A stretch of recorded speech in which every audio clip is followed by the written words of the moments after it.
আসসালামু আলাইকুম রহমতুল্লাহি ওবরাকাত ইন্নাল হামদুলিল্লাহ ওয়া শুকরা লিল্লাহি সুবহানাহু ওয়া তাআলা ওয়া সলাতু ওয়াসসালামু আলা রাসূলিল্লাহ ওয়া আলা আলিহি ওয়া সাহবি আজমাইন।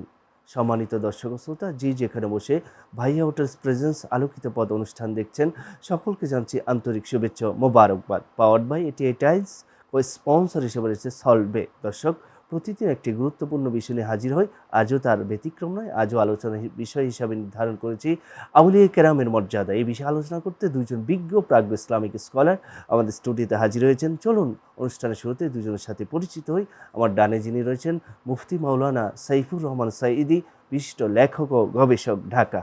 আসসালামু আলাইকুম ওয়া রাহমাতুল্লাহি ওয়া বারাকাতুহু। ওয়ালাইকুম আসসালাম ওয়া রাহমাতুল্লাহ। মোহতারাম, কেমন আছেন? জি আলহামদুলিল্লাহ। শায়েখ আপনি কেমন আছেন? জি আলহামদুলিল্লাহ, অনেক ভালো আছি। মাহে রমজান চলছে, আল্লাহ পাক অনেক ভালো রেখেছে।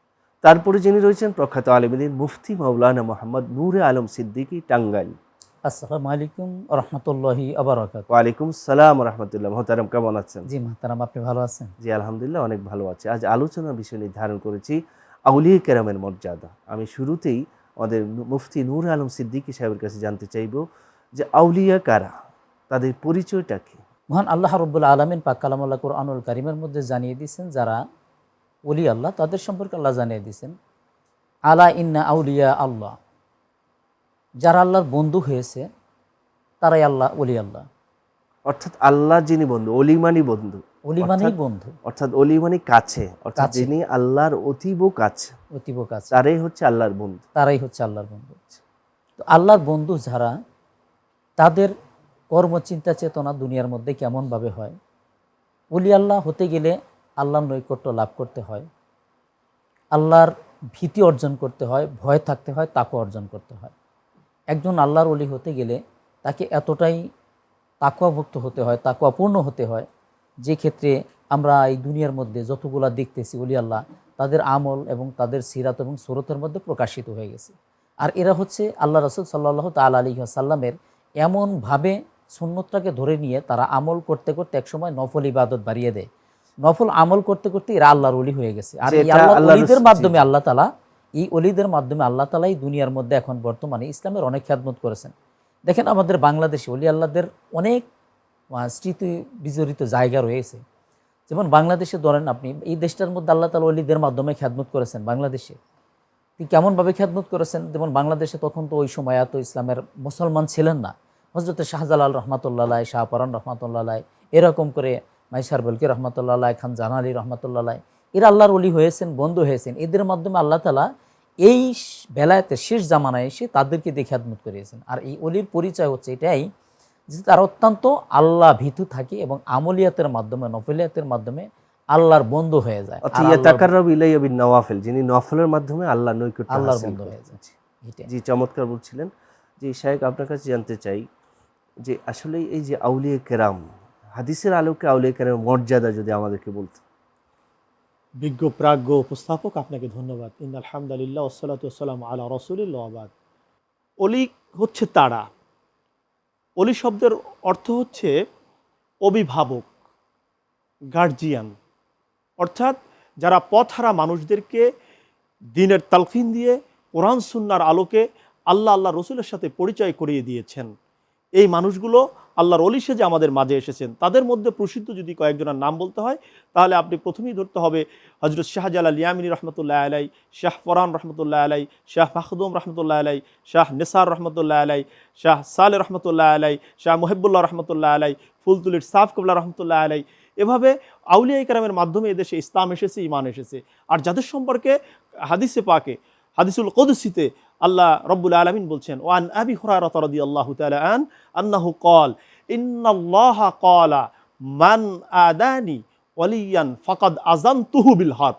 অর্থাৎ আল্লাহ রব্বুল আলামিন বলছেন, যারা আমার বন্ধু, যারা আমার দোস্ত, এই সমস্ত মানুষের সাথে যারা দুশমনি করে, যারা শত্রুতা করতে চায়, রিয়া করতে চায়, অহংকার করতে চায়, আমি আল্লাহ তাদের বিরুদ্ধে যুদ্ধ ঘোষণা করে দেই। সুবহানাল্লাহি বিহামদি।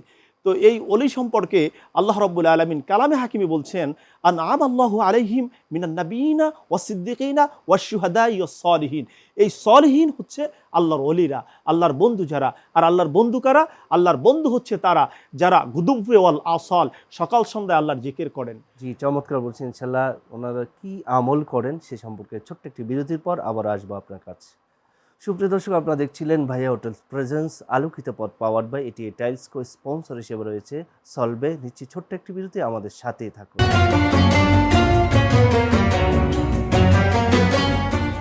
ফিরে এলাম বিরতির পর। আমাদের সাথে থাকার জন্য ধন্যবাদ। আপনারা দেখছিলেন ভাইয়া হোটেলস প্রেজেন্স আলোকিত পথ পাওয়ার্ড বাই এটিএ টাইলস।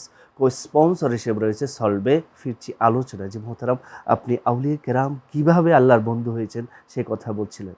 আল্লাহর অলিদের প্রথম কাজ হচ্ছে হালাল খানা গ্রহণ করা, এরপরে 5 ওয়াক্ত নামাজ সময় মতো আদায় করা, অর্থাৎ শরিয়াতের গণ্ডির মধ্যে থেকে সব কিছু আদায় করা। এরপরে নিজেকে বিলীন করে দেওয়া, ফেদা করে দেওয়া, অর্থাৎ তিনি আল্লাহর হুকুমের বাহিরে অন্য একটি কাজও তিনি করেন না। অর্থাৎ লোভ, হিংসা, যত ধরনের মন্দ কাজ মানে আছে, যত ধরনের মন্দ কাজ আছে সম্পূর্ণ থেকে তারা কি আপনার পুত পবিত্র, অর্থাৎ তারা মানুষকে দিনের দাওয়াত দিয়ে তালকিন করে। অর্থাৎ আপনি যদি আমল সম্পর্কে বলেন, তাহলে আমলের যদি আমরা ধারাবাহিকতায় যাই, তাহলে বলতে হবে যে তারা যেভাবে হালাল খানা গ্রহণ করেন, 5 ওয়াক্ত নামাজ আদায় করেন, তারা রমজান মাসের রোজা রাখেন, জাকাত দেন, হজ করেন। যেমনিভাবে আল্লাহ নবী বলছেন, বুনিয়াল ইসলামি আলা খামসিন শাহাদাতু আল্লা ইলাহা ইল্লাল্লাহ ওয়া ইকামিস সালাহ ওয়া ইতাইজ যাকাত ওয়াল হজ্জ ওয়া সাওম রমাদান। অর্থাৎ এই কাজগুলো তারা করে থাকেন। এরপরে তাদের মূল কাজ হচ্ছে যে গুদুব্বে ওয়াল আসল, সকাল সন্ধ্যায় জিকির করা, নবী পাক সাল্লাল্লাহু আলাইহি সাল্লামের উপরে দুরূদ শরীফ পড়া, এরপরে সকালবেলায় ফজরের নামাজের পরে জায়নামাজে বসে যাওয়া, এরপরে সেখানে তারা আপনার চাশতের নামাজ পড়া, তারপরে সালাতুল যেটা আওয়াবিন আছে, না আওয়াবিন, মাগরিবের পরে যে আওয়াবিনের নামাজ। আপনি একটা অত্যন্ত চমৎকার কথা মনে করিয়ে দিয়েছেন, যেটা আলী রাদিয়াল্লাহু তাআলা আনহু বলছে যে যেই ব্যক্তি মাগরিবের ফরজ নামাজ হয়ে যাওয়ার পরে সুন্নাত নামাজ পড়বে, সুন্নাত নামাজের পরে যেই ব্যক্তি 2 রাকাত করে 6 রাকাত আওয়াবিনের নামাজ পড়বে, তার আমলনামায় আল্লাহ জাল্লা শানু 12 বছর নফল ইবাদতের সওয়াব লিখে দিবেন। সুবহানাল্লাহি ওয়া বিহামদিহি। এখন দেখেন সালাতুল ইশরাকের কথা আপনি বলতে চাইছেন। জি শাইখ, তো আমি আওয়াবিনটাই একটু বলি। তো দেখেন, এই যে আমরা যে নফল ইবাদত করি, যেমন আর নফল ইবাদতের মধ্যে অন্যতম রয়েছে আপনার লাইলাতুল কদর, নফল ইবাদতের মধ্যে রয়েছে শবে বরাতের নামাজ, 2 ঈদের নামাজ। অর্থাৎ এই যে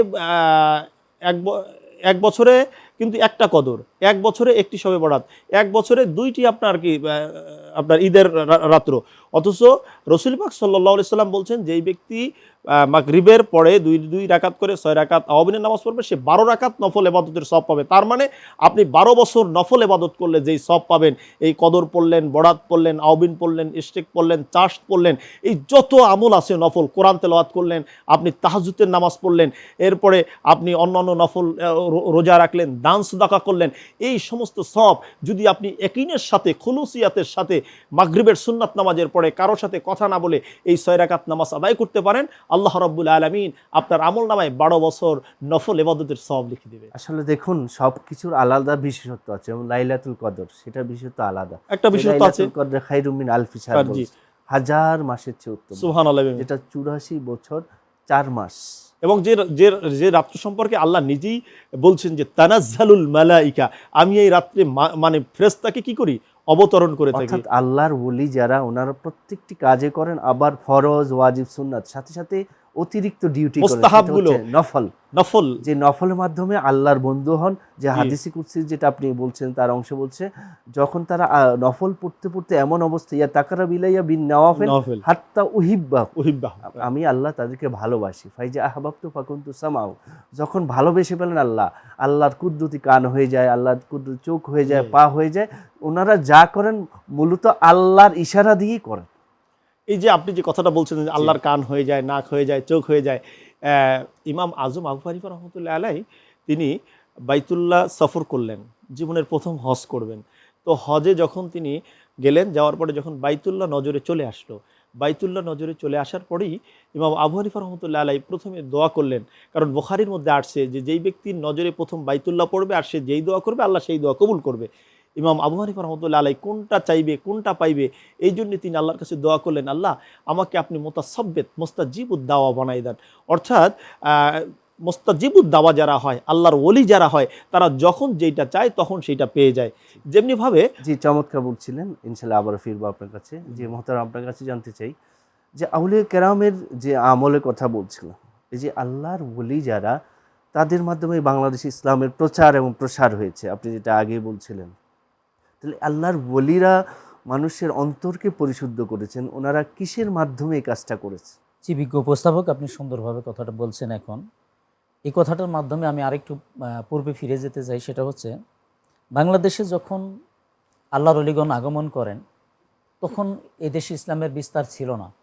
এদের বিভিন্ন অনুষ্ঠানাদির মধ্যে ইনারা গিয়া দাওয়াতের কাজ করতেন। অর্থাৎ অনেকে হিন্দু ছিল, বেশিরভাগ হিন্দু, যে বেশিরভাগ মহতারাম হিন্দু ছিলেন। শ্রী শ্রী নাম ছিল, এদের কাছে যাইতেন। এদের কাছে যাওয়ার পরে এদেরকে তারা আল্লাহ রাসূলের নিজে, ইনারা আল্লাহর ওলি যারা হয়, তারা রাসূলের সুন্নত মেনে, রাসূলের আদর্শে আদর্শিত হয়ে তারা একজন আল্লাহর ওলি হয়ে গেছেন। আর আল্লাহ তাকেই পছন্দ করেন, তাকেই ওলি বন্ধু বানিয়ে নেন, যিনি, যার মধ্যে আল্লাহ রাসূল মুস্তাফা সাল্লাল্লাহু আলাইহি সাল্লামের আদর্শ নিহিত আছে। তো এক্ষেত্রে আমি বলি, হযরত আব্দুল কাদের জিলানী রহমাতুল্লাহ আলাইহি, উনি এশার ওযু দিয়ে ফজরের নামাজ আদায় করতেন। তো সারা রাত্রি তিনি কি করতেন? সারা রাত্রি তিনি ইবাদতের মধ্যে মশগুল থাকতেন।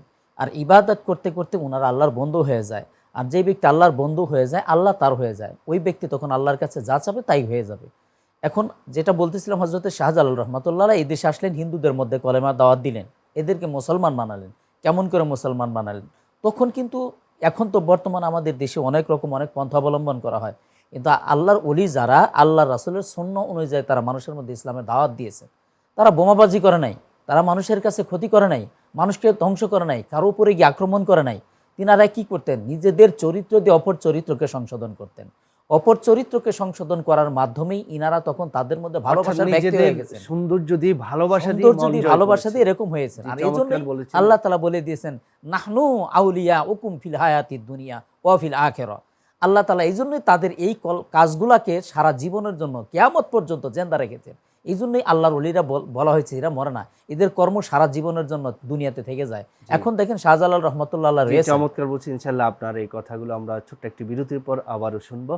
সুপ্রিয় দর্শক, আপনারা দেখছিলেন ভাইয়া হোটেলস প্রেজেন্স আলোকিত পথ, powered by ATA tiles. Co sponsor হিসেবে রয়েছে সলভে। নিচ্ছি ছোট্ট একটি বিরতি, আমাদের সাথেই থাকুন।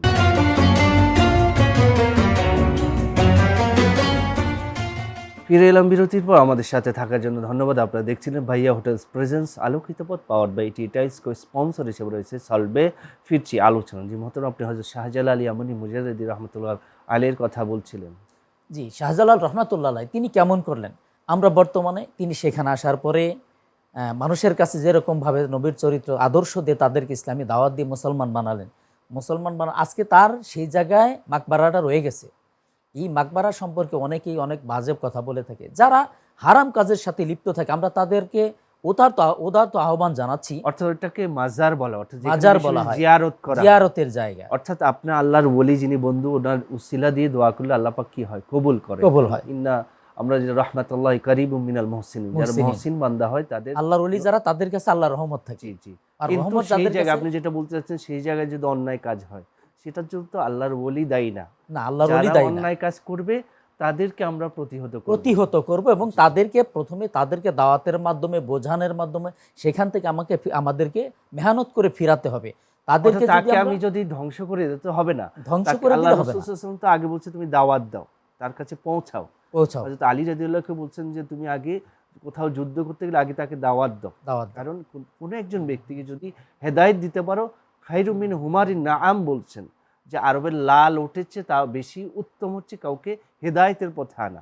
এই জন্য আমরা যদি ওই জায়গার মধ্যে কাউকে ধ্বংস না করে তাকে পৌঁছাইতে হবে, তার কাছে দাওয়াত পৌঁছাতে হবে। যে চমৎকার বলছেন, ইনশাআল্লাহ আবারও ফিরবো আপনার কাছে। যে মোহতারাম শেখ, যে আপনি চমৎকার আলোচনা করছেন আরও আগেই, এই যে আল্লাহর ওলিদের মর্যাদা কোরআন এবং সুন্নায় বলছে। আপনি দেখেন আমাদের দেশে অনেক মাজারাতের মধ্যে হামলা হয়েছে, তো এটা আসলেই মোহতারাম বলছিলেন যে তাদেরকে বুঝানোর কথা। আমরা যদি সেখানে হামলা করে মানুষের সাথে ধ্বংস করি, যদি সেটা আল্লাহর ওলির নামে ভণ্ডামিও করে, আমি যদি তার উপর তো হামলা করা, তাকে ধ্বংস করা, এটা তো ইসলামে বিধান আছে কিনা? জি, বিজ্ঞ উপস্থাপক আপনাকে ধন্যবাদ। প্রথমত আমরা যদি হিসাব করি যে আউলিয়া ইকরাম কারা, আসলে আউলিয়া ইকরামদের সম্পর্কে কি বলা হয়েছে, যেমনিভাবে আল্লাহ রব্বুল আলমিন নবীদেরকে দিয়েছেন মোজেজা, অর্থাৎ নবী আলাইহিস সালাতু ওয়াস সালামকে আল্লাহ রব্বুল আলমিন গায়বী খাজানা দ্বারা স্পেশাল মোজেজার ব্যবস্থা করেছেন, আর অলিদের ব্যবস্থা করেছেন কারামত। কারামত। এই যে কারামতে আউলিয়া হাক্কুন, এই যে এই কথাটা, অর্থাৎ অলিদের কারামত কি সত্য। তো আউলিয়া ইকরাম কবরের মধ্যে কিন্তু জিন্দা থাকেন। আমরা যদি মনে করি যে না অলিরা মরে গেছে, পচে গেছে, গলে গেছে, এই শব্দটা ভুল। কারণ হচ্ছে যে অলিদের উসিলা দিয়া দোয়া করা জায়েজ আছে, কিন্তু অলিদের কাছে কিছু চাওয়া যাবে না। দেওয়ার মালিক হচ্ছেন আল্লাহ রব্বুল আলমিন। কারণ যারা আল্লাহর বন্ধু হয়ে যান, আল্লাহর প্রিয় হয়ে যান, তাদের উসিলা দিয়া দোয়া করা জায়েজ আছে। এবং এটা আমরা শিখেছি কোথা থেকে? আমাদের সৃষ্টির প্রথম মহামানব বাবা আদম আলাইহিস সালাতু ওয়াস সালাম নবী মুহাম্মদ রাসূলুল্লাহ সাল্লাল্লাহু আলাইহি সাল্লাতু ওয়াস সালামকে উসিলা করে দোয়া করেছেন। সেখান থেকেই ধারাবাহিকতায় আজও পর্যন্ত এবং কিয়ামত পর্যন্ত এই ধারাবাহিকতা চালু থাকবে। এখন আমার যে সমস্ত বন্ধুরা এই উসিলার কথাটা মানতে চান না, কবর জিয়ারত সম্পর্কে বলেন যে কবর জিয়ারত করা জায়েজ নাই, মাজার জিয়ারত করা জায়েজ নাই, তারা যে হাদিসকে টানেন যে ওয়ান আবি সাইদ আল খুদরি রাদিয়াল্লাহু তাআলা আনহু আন্নাহু ক্বালা রাসূলুল্লাহ সাল্লাল্লাহু আলাইহি ওয়াসাল্লাম লা তুশাদ্দুর রিহাল ইল্লা ইলা সালাসাতিল মাসাজিদ, মসজিদুল হারাম, মসজিদুল আকসা, হাযা বামানা এই মসজিদ নববী, এই তিনটা মসজিদের কথা তারা বলে থাকেন। অথচ দেখবেন যে এরপরেই আল্লাহ রাসূল সাল্লাল্লাহু আলাইহি ওয়াসাল্লাম বলছেন যে না, তোমরা কবর জিয়ারত আমি করতে নিষেধ করেছিলাম, তোমরা এখন আবার বেশি বেশি কি করো, কবর জিয়ারত করো। কবর, এখানে কবর, মাজার, রওজা, এটা কিন্তু স্তর ভাবে বলতে হয়। ভিন্ন নবীদের জন্য আমরা সম্মানের জায়গা থেকে কিন্তু রওজা ব্যবহার করছি, আল্লাহর ওলিদের ব্যাপারে মাজার বলতেছি। মাজার মানে বেশি জিয়ারত করে, বেশি জিয়ারত করে যারা, আর সাধারণ যারা আমরা যারা সাধারণ মানুষ, আমাদেরটা কবর। কারণ বিজ্ঞ উপস্থাপক, আপনি যদি দুনিয়ার রেসালে চলে যান, আপনি দেখবেন যে যদি কোনো চেয়ারম্যানের কাছে দরখাস্ত লেখে বা প্রিন্সিপালের কাছে দরখাস্ত লেখে, তাহলে লেখে বরাবর অধ্যক্ষ মহোদয় বা চেয়ারম্যান সাহেব। এরপরে যদি এমপির কাছে দরখাস্ত লেখে, তাহলে লেখে মাননীয় এমপি সাহেব বা এমপি মহোদয়। এরপরে যদি আপনার রাষ্ট্রপতির কাছে দরখাস্ত করতে হয়, তাহলে কিন্তু ভাষাটার তারতম্য চেঞ্জ হয়ে যায়, তাহলে লিখতে হয় মহামান্য রাষ্ট্রপতি। অর্থাৎ দুনিয়ার যে সার্কেল আছে, এই দুনিয়ার সার্কেল অনুযায়ী আপনাকে দরখাস্তে আপনার ভাষাগত তাকে সম্মান দিতে হয়।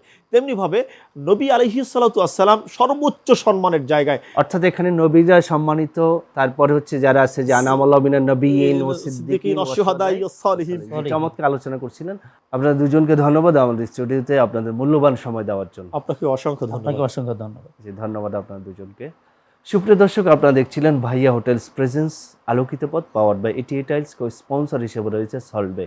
দর্শক, আজ এই পর্যন্ত। আউলিয়া কেরামের মর্যাদা আমাদেরকে দিতে হবে, আউলিয়া কেরামের সম্মান আমাদেরকে প্রদর্শন করতে হবে। আমরা আউলিয়া কেরামের মাজারাত জিয়ারত করব, আমরা সেটা পূজা করছি না, ওনাদের ওসিলা নিয়ে আল্লাহর কাছে দোয়া চাচ্ছি, কারণ ওনার আল্লাহর বন্ধু। পৃথিবীর জমিনে আপনি দেখুন, একজন বন্ধু আরেকজন বন্ধুর শরণাপন্ন হয়, কারণ কি? তার থেকে কিছু আমরা চাচ্ছি। এভাবে আল্লাহর যিনি বন্ধু, ওনার উসিলা নিয়ে দোয়া করলে আল্লাহ পাক সেটা কবুল করবেন। আমরা কোরআন সুন্নাহ থেকে সেটা বুঝেছি। আসুন আমরা আউলিয়া কেরামকে ভালোবাসবো, এই আশা এবং প্রত্যাশা ব্যক্ত করে আজ এই পর্যন্ত শেষ করছি। ওমা তৌফিক ইল্লা বিল্লাহ। আসসালামু আলাইকুম ওয়া রাহমাতুল্লাহি ওয়া বারাকাতুহু।